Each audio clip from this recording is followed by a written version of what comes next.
Assalamu alaikum, sir. Thank you for your time and attention.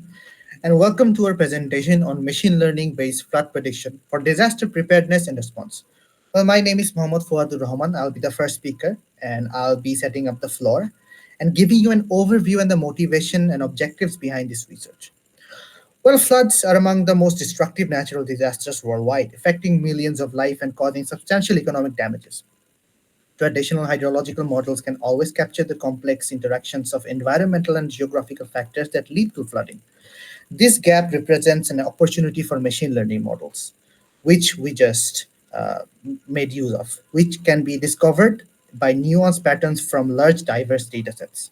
But our project aimed to identify the optimal machine learning model for predicting flood risk and determining evacuation requirements by integrating data such as rainfall, river flow, and large land use patterns. Our hope is to help policymakers, emergency planners, and local communities to respond more effectively to flood threats.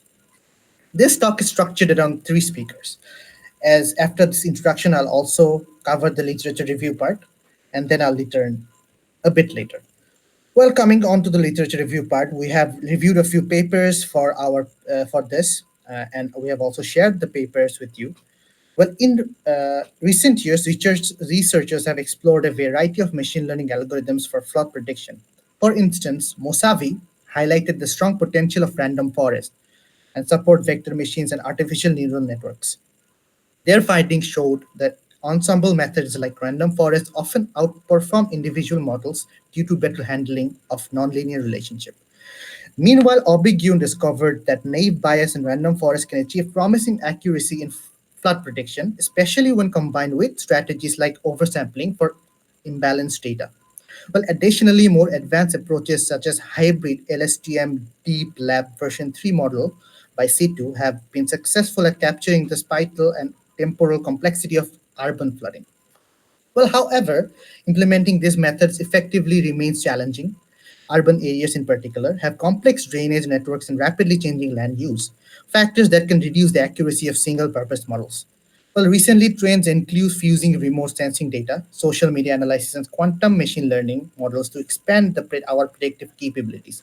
Well, these insights guided our decision to evaluate multiple traditional and ensemble machine learning models, hoping to find the best, most robust flood prediction model for the diverse environments. Well, thank you for your attention.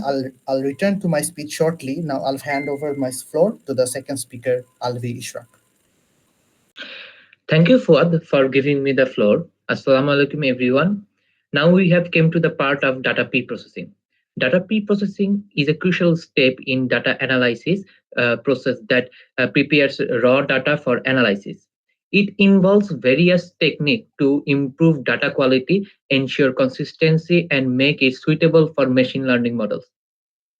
In this study, the dataset consisted of six key features: rainfall, river level, soil moisture, city, flood risk, and evacuation required, with a total of 5,050 records. If we come to the data pre-processing, firstly we analysis that city column contributing minimally to predicting flood risk. So we drop the whole city column in our data pre-processing. Then we remove the duplicate values from the data set. Now our data is free of duplicate values. However, handling missing values holds on a significant challenge. Especially the soil moisture and river level columns had missing entries marked as a null value. Moreover, rainfall data, which is a pivot for assessing flood risk, was incomplete in several records. Given its critical importance, we chose to uh, exclude any records missing rainfall data, ensuring that our analysis was based on most accurate and relevant information. If we came to the code, then we will understand it more precisely that here in our data pre-processing, firstly we drop the firstly we drop the city column, then we drop the duplicate values, Then we fill the soil moisture with mean value, and we did the same thing with river level.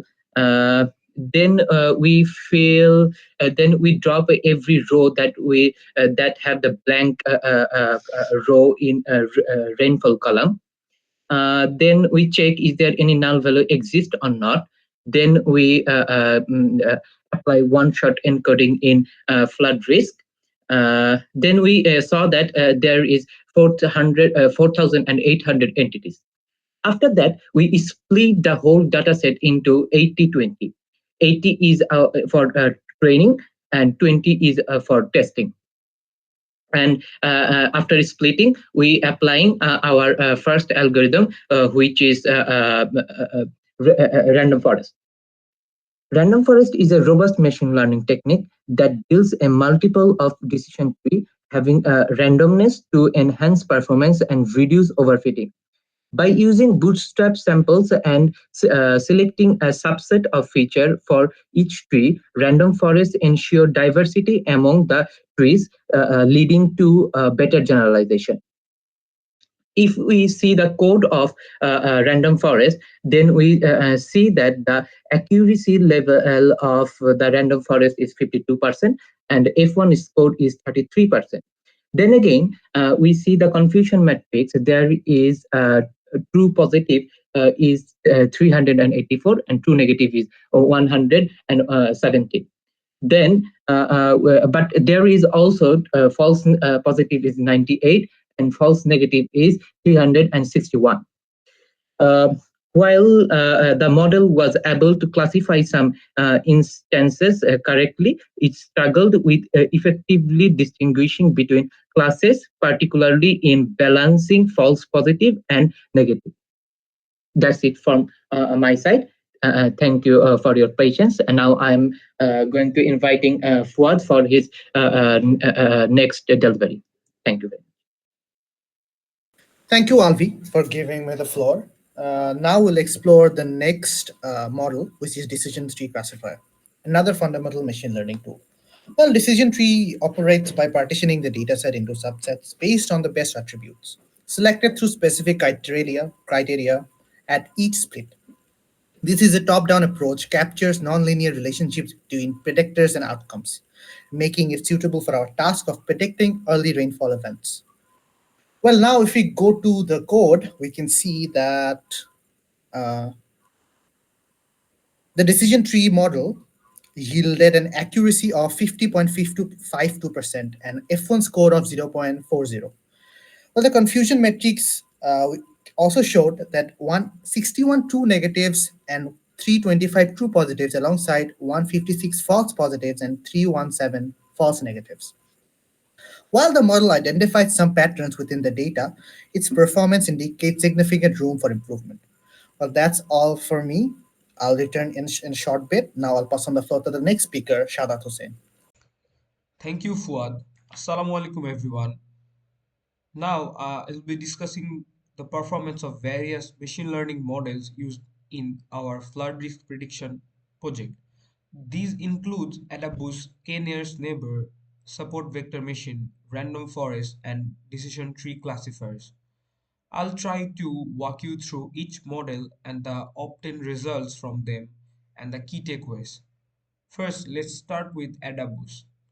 Adaptive boosting is an ensemble learning technique that builds a strong classifier by combining several weak classifiers.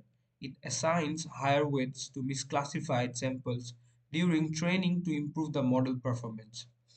In our project, we explored various hyperparameters such as the number of estimators and the learning rates to optimize its performance.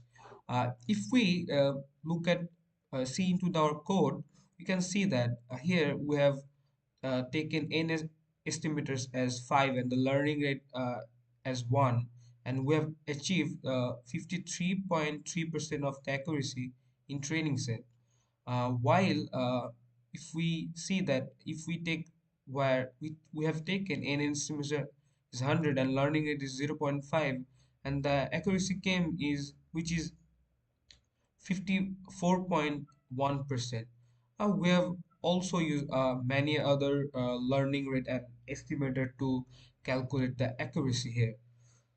Now let's move on to our next model, which is KNN, K nearest neighbors. This is a very simple algorithm, uses a distance metric like Euclidean distance to classify data point based on its nearest neighbors. Using KNN or our datasets, we experimented with different values of K to see their impact on our performance.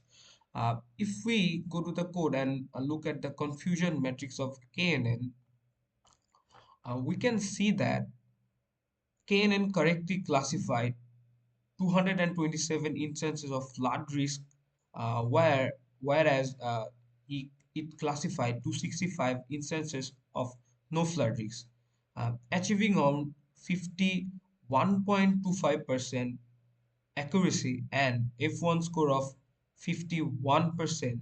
This balance makes KNN one of the better performing models in terms of F1 score.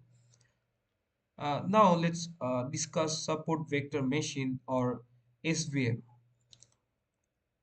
SVM works by identifying an optimal hyperlane that separates data points into different classes with maximum margin. For datasets that are linearly separable, SVM uses kernel functions like RBF to project the data into higher dimensional space. On our dataset, if we look at the confusion matrix, SBM correctly classified 482 instances of no flood risk, but failed to classify any flood risk instances, resulting accuracy of 50.21% and F1 score of 50%. Now, let's talk about the best model that we can select. When comparing various algorithms, Adabus achieved the highest overall accuracy of 54%, while KNN demonstrated of respectable F1 score of 51%. Although no single model was decisively superior, Adabus stands out for its raw accuracy, whereas KNN excels in balancing sensitivity and precision. Ultimately, the choice of the model depends on specific priorities, such as reduce false alarms, enhancing real-time performance, or simplifying interpretability. Uh, from a practical perspective, improving class balance, feature engineering, and hypermeter tuning across models could further enhance performance. For instance, SVM and KNN can made more robust by incorporating sampling strategies. This highlights that while machine learning based on flood prediction shows promise, it requires ongoing refinement and adaptation to meet real world challenges effectively. Thank you. That's all from my side. Now, I would like to give the floor my next speaker, Fuadur Rahman.